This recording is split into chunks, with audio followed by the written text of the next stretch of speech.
PR Connections Radio presents. This episode of Thinking into Results is brought to you by Classy Communications PR and Advertising. Classy Communications provides public relations and marketing solutions for businesses, professionals, and nonprofit organizations. They can deliver the true meaning of your business with press releases, social media marketing, web development, email marketing, book publishing, and much more. Wherever your potential clients are, they can help you connect with them. Visit classycommunications.net to learn more about their suite of services that can help your business stand out from the rest. Classy Communications is your solution for business success. I guess you can be very successful without one, and probably some people do. But I would not have accomplished anywhere near what I have accomplished without a mentor. I have had a number of mentors, and my whole life has changed dramatically. I went from going nowhere to having a business that operates all over the world. If you want to win in a big way, you want to get a mentor. It's almost like getting a direct pipeline from their mind to your mind, where you're gaining all their wisdom, all their experience, and all the studying that they've done over a number of years. And like that, you get it all in a short period of time. Are mentors important? Well, I'm going to tell you, mentors literally changed the course of my life. Let's take a look at what Thinking into Results is and what it could do for you, how it came about. You see, my life had changed dramatically. I went from earning nothing to earning over $1 million a year. And I was sitting one day and I was thinking, how did all this happen? Do you know, I was reading Think and Grow Rich. I was studying Earl Nightingale's material. But a lot of people have read those books and studied Earl's material. And they weren't accomplishing what I was accomplishing. So I had to ask myself, what am I doing so different? You see, I had been raised to believe if you're going to earn a lot of money, you've got to be really smart. I was earning over $1 million a year, and I didn't think I was that bright. I was also raised to believe if you don't go to school, you can't win. Well, I hadn't gone to school. I went to high school for about 2 months. I didn't have a good job. I owned the entire company. If you want to be happy, healthy, and prosperous, it's all here. Thinking into Results is going to show you how to get it. If what I've said really triggered something in your mind and you're thinking maybe, contact the certified PGI consultant, hit the button, leave the information, do yourself a favor, sit down and talk to them about what this program can do for you. This very well could be the decision that will change the rest of your life. Thank you, Bob. I'm Sid Maestre. I'm a certified consultant with Thinking in the Results. This program is Think and Grow Rich. Is the book that Bob was reading every day for 60 years. And today we have a program that's sponsored by S&J Mentoring. And Bob was just talking about the value of having a mentor. That's one of the things that we do. So today, I'm going to turn it over to my partner, John Gage, and introduce the power of the Mastermind. Thank you, Sid. Well, you know, today's title is Form a Mastermind. You can't think of everything.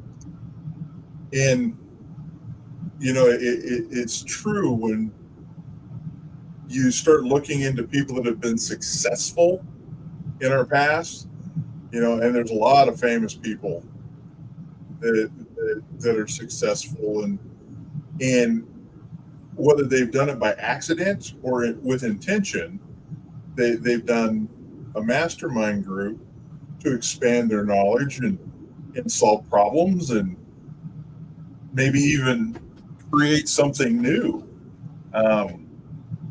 You know, there's several from history. You know, Henry Ford's one of them. I know that you have a couple of examples, and I think we'll share some examples of really good masterminds.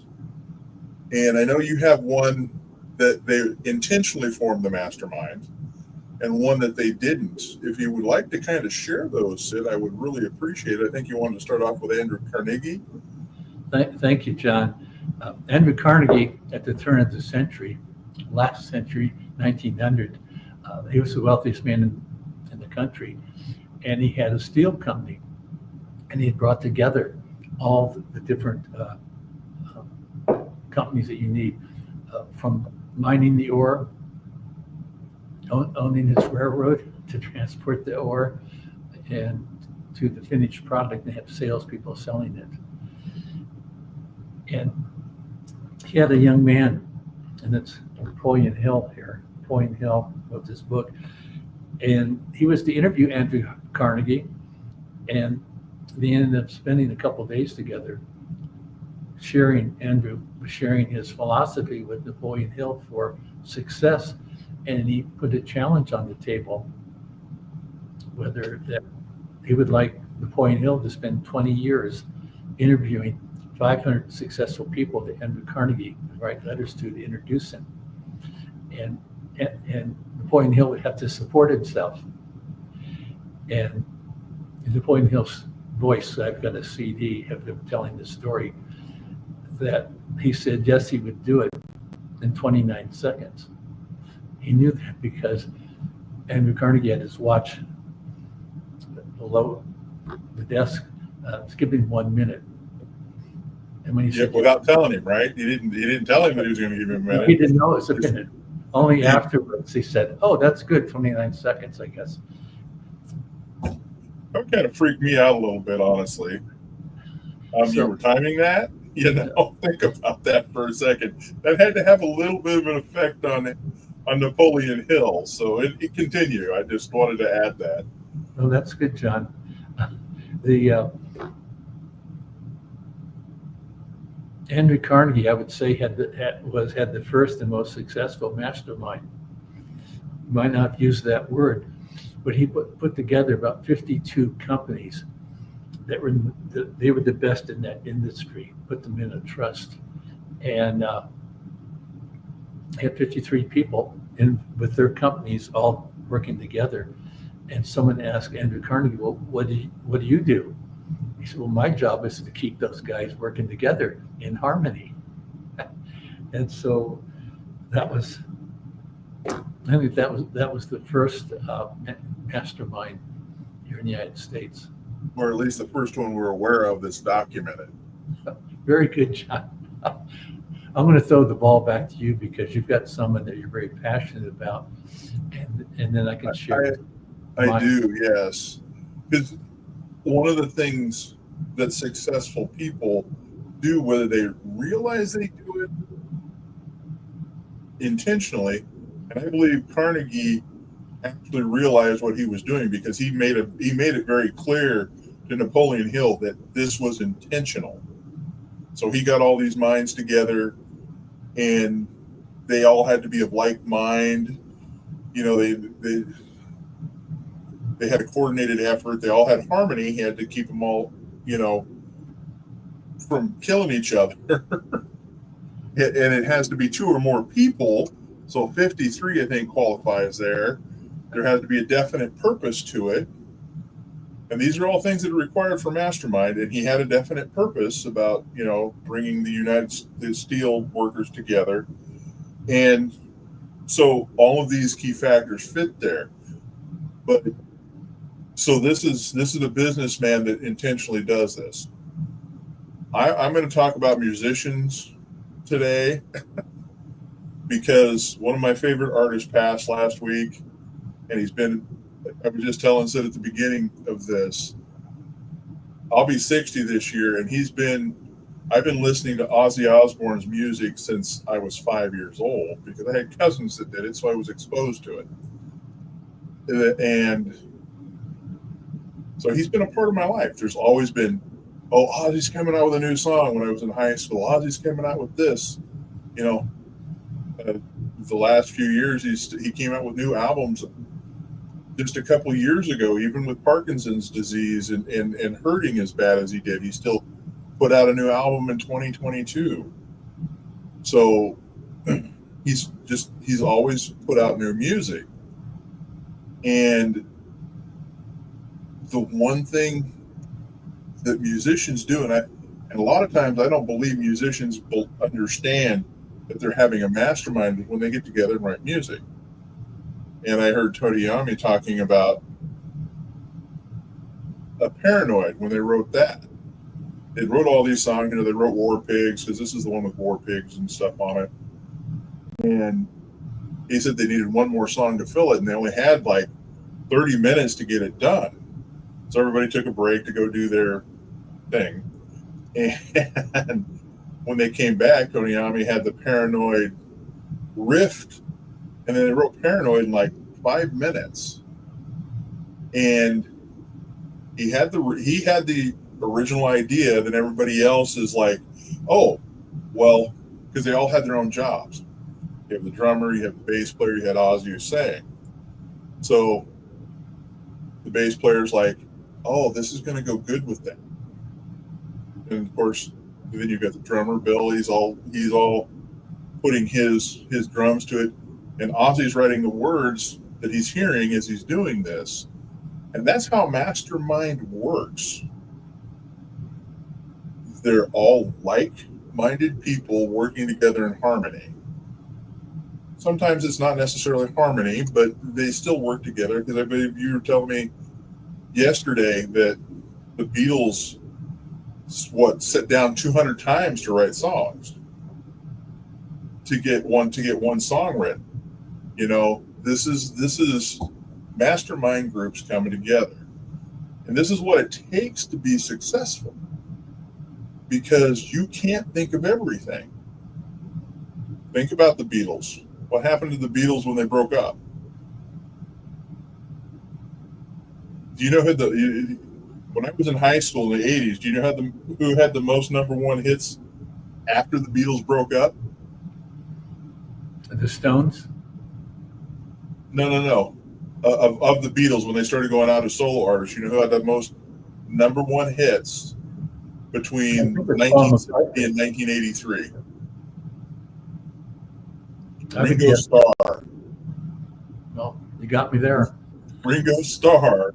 Everybody thought it was Paul McCartney. No, it was Ringo Starr. He had 5 by 1983 when I graduated high school. So it was the magic of the mastermind, because you can't think of everything. So these guys came together. They had a coordination of knowledge and effort. That's one of the keys. These guys are getting together. They all have their jobs, all individual jobs, to write a song. But you got one that can play the drums. You got one that plays the bass, one that plays the guitar riff, and one that plays the words. And you have at least 2 people. So everybody's working together to get this song out. This is how we get great music. It doesn't happen on its own. There's a lot of effort that goes into this. There's a lot of effort that goes into obtaining your goals. This is the same effort. These guys have a dream just like you guys do. Just like Sid does, just like I do. They have their own dreams, and this is what it takes to accomplish those. And the mastermind is one of the best ways to do it, because it's not the only mind together. If you bring 2 minds together, they say you have the equivalent of 3 at that point. You ever notice when you're together with a group of friends that, you're wanting to accomplish, putting a car together, or, anything, beating a video game. Sometimes that is something that takes a multitude of effort. Or maybe you want to put together a marketing package for your sales team. I know you've done that before, Sid. Were you able to do that all by yourself? Nope. I've never accomplished anything really big by myself. Neither have I. But I'd like to, if I can take a couple moments on the Absolutely. Because I saw a video documentary, 2 hours back in the 90s, and the only thing I remember about it was they had 200 scheduled sit-downs in the studio for the period of years with the intention of coming up with the songs, and they always did. How many of them were winners or losers, I don't know. But the reason I'm really excited about this, because I saw an interview with Paul a couple days ago, and he gave the example. Okay. They were told they didn't have to come back to the studio for, let's say it was a week, when normally they would only have 3 or 4 days. So he said, "Oh, we're excited. We had a week off." And when they come in, he had some words. I don't know what song they were working on, but it had a little bit on this song, some words. And George started doing some plunking on his guitar, and Ringo's sitting there with his drums, and he's listening to them, and he's bringing his, I must say, his genius. Each one of them, their talent is being triggered by what they're hearing from the others, and it comes together, and it's I must say it's like magic. It is. It is like magic because they're manifesting something that's never happened. These songs didn't exist until they came into their minds. This reminds me, before you get into our famous people like Henry Ford, I'm on a lot of webinars and I take notes. Mm-hmm. And maybe a third of the notes are something that was being said, but 2/3 of the notes are things that came to me that were triggered by what I was listening to. Mm-hmm. I think that's just me and a speaker, but you get 3 or 4 people sharing something. They say that you get 2 minds together, and it's a greater mind than just 2 individual people. So, John, please share Henry Ford, Thomas Jefferson. I will get to that. I just want to touch on a few points that we both brought up here real quick. Oh, I'm sorry. Yes. The increased brain power. When you have more than one mind together, Napoleon Hill refers to it as a supermind. You create a third mind, you have extra brain power, plus you have extra knowledge. I mean, you were just saying, Ringo did his part, George did his part, John did his part, Paul did his part, and they got inspiration from each other as they were moving along. So that gives their experience and their inspiration. It's a mutual encouragement support system, which causes an energy to inspire things to move along. These are all part of why a mastermind works, and it's beautiful. Plus, you get access to networks, you get access to other people that you wouldn't necessarily have access to. And it's a wonderful thing. And what Sid's talking about it for fun, I thought, I wonder what would AI do if I put a random group of historical figures together, and how it would talk about how these people would interact. And so I asked AI to put a mastermind group of Thomas Jefferson, Benjamin Franklin, Theodore Roosevelt, and Henry Ford together, and it came up with 3 pages. And I'm just going to read just a couple of things here real quick. Initial framing would be by Jefferson. Thomas Jefferson, with his eloquent philosophical mind, would likely initiate the discussion by framing the problem in terms of its social impact and ideals. He would emphasize the potential for human upliftment, liberty, and the greater good. He would start something out like, "Gentlemen, we stand at the precept of a new age. This clean energy, whatever it may be, offers not just efficiency, but a path to true independence for every household." So they have his dignity and grace down. Franklin would have the practical inquiry. Benjamin Franklin, ever the pragmatist, oh, I need to learn big words. An inventor would immediately jump to the how, indeed, Thomas Jefferson, Thomas. But before we discuss universal illumination, we must understand the mechanics. What are the current limitations of this clean energy? So he would get into the technical aspect of it. If it was Henry Ford, with his industrialist vision, would be thinking on a scale from the start.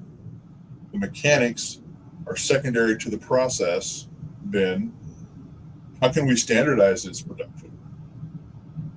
How can we make it so affordable that every common man, not just the elite, can possess it? We need a system and assembly line for this. Clean energy to truly transform society. Forget small workshops. Think factories. Efficiency and truly democratic process. You'd be less interested in the intellectual debate and more interested in tangible applications. Roosevelt's bold action and public will. Theodore Roosevelt, the energetic leader, would be focused on the will and message. Gentlemen, the greatest challenge will be arousing the public and overcoming entrenched interest. This isn't just a technical marvel, it's a moral imperative. How do we galvanize a nation? How do we break the monopolies that will surely resist this progress? We need bold action, a public campaign, and perhaps even legislative muscle to clean the path. He would be thinking how to use the bully pulpit for his new cause. So in other words, they can take four random people, put them together with the same,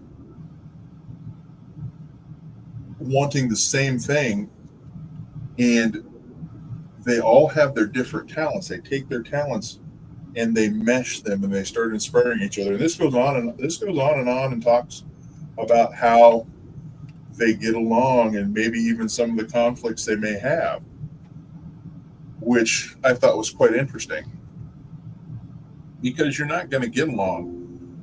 You're not going to agree with everything that's said by other people. But the whole idea of having the mastermind is to hash this out and figure out how to overcome issues and maybe come up with some new ideas for new product. Maybe it's an idea for how to get it out there. One of the things that, I'm going to go back to Ozzy Osbourne.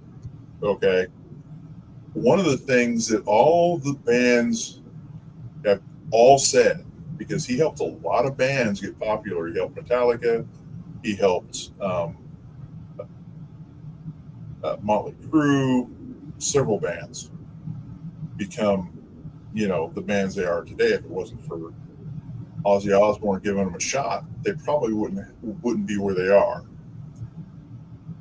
And I haven't seen a musician touch so many genres of music in my life. I've seen country singers, I've seen rap singers, I've seen all these different artists come up with tributes to Ozzy Osbourne, which means he had more than just a single touch.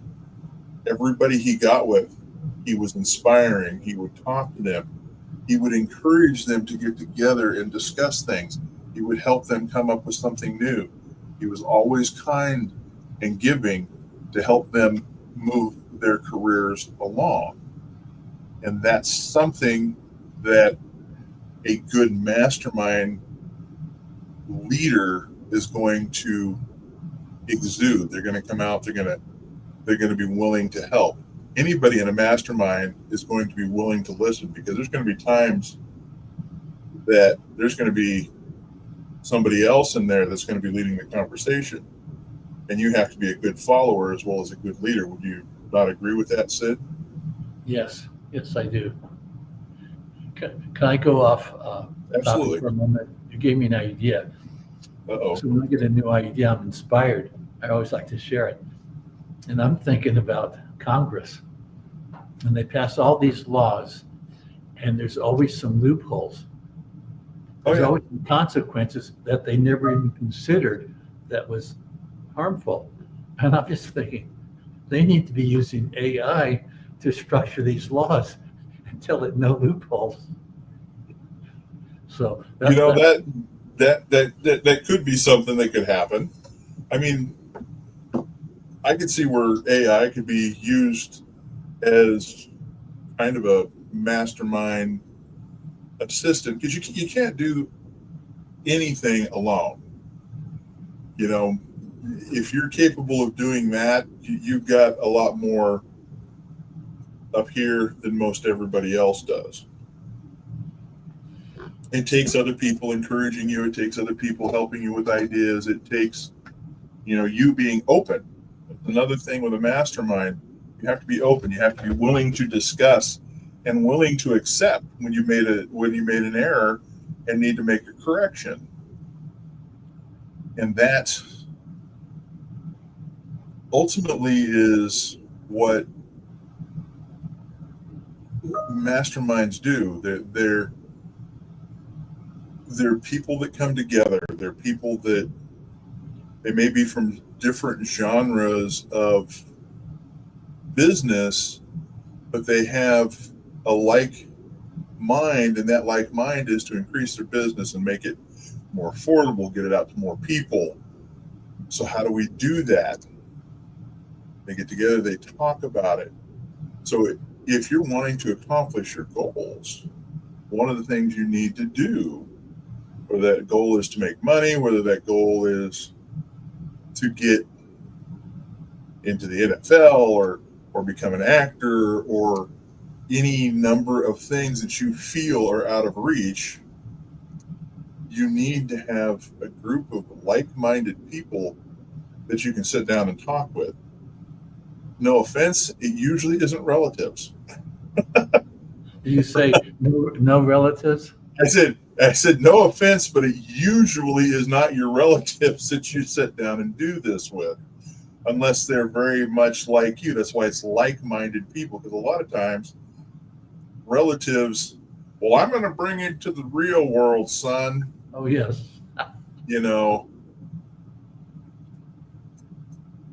This requires an openness. It requires you allowing your mind to accept new things, giving yourself permission to listen, permission to be wrong, and permission to know this is right and to move forward. And yes, it does require permission. One of the things the book talks about is the pursuit of money. Money's shy. You actually have to pursue it. Poverty isn't. Poverty's bold. It'll just come right after you and it won't care. It'll just run you right over if you let it. But you have to finesse money, and that requires action. That requires a constant pursuit. Just like your goals, it requires a constant pursuit of what you want and staying focused on that and moving forward on it all the time. A mastermind can take that movement from a crawl to a moon-sized bounce. You could go from not doing anything to making $1 million a year. I mean, isn't that what happened to Bob? So we are getting close to time. So I hope we helped clarify a little bit. If not, feel free to ask questions. We're happy to answer those. I just want to thank you for sharing your time with us. And if you wish to learn how to accomplish your goals, please visit our website at snjmentoring.com. Again, that's snjmentoring.com. And we encourage you to fill out the contact request so we can set up a free discovery session. And Sid, I'm going to ask you to kind of take a minute to show people, tell them what that kind of looks like so they understand what we're going to do for free, because it'll take probably 30 minutes to an hour. So go ahead and just kind of explain to our audience what a discovery session is. Do I get 30 minutes here? No, You don't get 30 minutes. No, a discovery session is to learn about each other. In particular, I want to learn about you and where you're at and what goals you have. And talk about the things that we do and how we can help you. And there's a word that's out there, which I like, to see if there's a good fit, whether we can work together. Yeah. John told me not to say this, but one of the key questions is, are you coachable? I didn't tell you not to say that. But I had one other comment going back as you were finishing up there, to be open. You've got to leave your ego at the door. You got to leave your ego at the door and not get your feelings hurt when you have a great idea and everybody else says it doesn't work. Right. Well, I hope they wouldn't say it doesn't work, but they'll say, well, have you looked at it this way, another perspective? So all of a sudden you get 3 or 4 perspectives to solve a problem. But I went back to your mastermind, but we'd love to chat with you. Spend a half hour to an hour talking about who you are and what you want to do in life and what are your goals. Absolutely. I completely agree. And, I kind of treat every conversation with somebody new as a mastermind, because you never know what inspiration you're going to get. It's just the way it is. You can learn so much by giving yourself permission to just listen to everybody. So thank you, Sid, for that and helping our audience understand it a little bit. Please, everybody, like, share, subscribe. It really does help. And I'd like you to join us next week when we discuss step 10, the transmutation of sexual desire, your fuel to success. And remember, at S&J Mentoring, we show you how to accomplish your dreams. Thank you, everybody. Have a great day. Thank you, John. Did you know your clothing could help balance your body's pH levels? Our cutting-edge fabric technology naturally promotes optimal pH balance, helping you feel energized, refreshed, and at your best every day. Use promo code PRTalk for more info. Tap the link in the description or contact our experts at 702-445-9488 to learn more. PR Connections Radio thanks you for watching this podcast. Check out more episodes of this show and our others at prconnectionsradio.com.